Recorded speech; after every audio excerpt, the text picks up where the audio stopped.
India has set a clear goal. By March 2027, it wants its first unit of 20 Tejas Mk1A aircraft. The number sounds simple. The path was not. The Tejas program has spent more than 30 years moving through test aircraft, prototypes, limited production, and earlier versions. Now the Mk1A is presented as the mature model India was waiting for. But building 20 airframes is only one part of the job.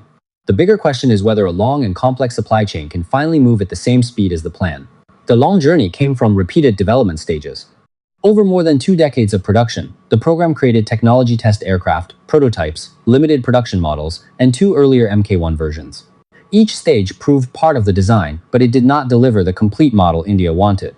That is why the Mk1A matters. It keeps the basic shape of the earlier Tejas, but brings more of the planned systems into one production aircraft. Its maximum takeoff weight is about 13.5 tons. It can carry about 4 tons of outside equipment across 8 attachment points.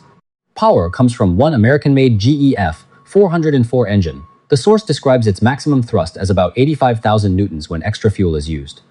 The aircraft also uses an Israeli ELM-2052 radar, a modern radio, updated electronic systems, and a design intended to be easier to maintain. These improvements also reveal the main reason the program is hard to scale. India describes the Tejas as a domestic project, but several important parts still come from abroad. The engine is American. The first radar units are Israeli. Parts of the electronic system use European technology. This means production depends on several companies and countries moving together. A factory can finish most of an airframe and still have to wait for one important part. A late engine doesn't only delay one aircraft.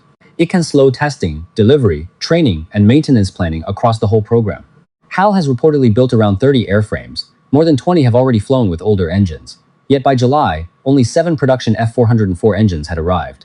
If future deliveries stay on schedule, India may have enough aircraft for its first 20-plane unit.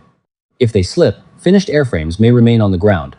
There is another layer to the delay. Advanced aircraft are not simple collections of parts. Radar, radio, software, power, cooling, and electronic systems must work together without disturbing one another. Each imported system follows its own standards.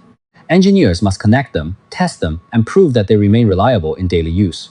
The wider fleet makes that work harder. India operates French Rafales, Russian Su-30 MKIs, its own Tejas aircraft, and older MiGs and Mirages. These fleets use different systems and support chains. That creates more work for training, spare parts, data sharing, and routine maintenance. The plan also calls for moving from delivery to a working unit in only 7 or 8 months. That requires more than completed aircraft. It needs trained crews, spare engines, tools, software support, and a maintenance system that can handle frequent flights. So the first 20 Mk1As would mark real progress, not the finish line.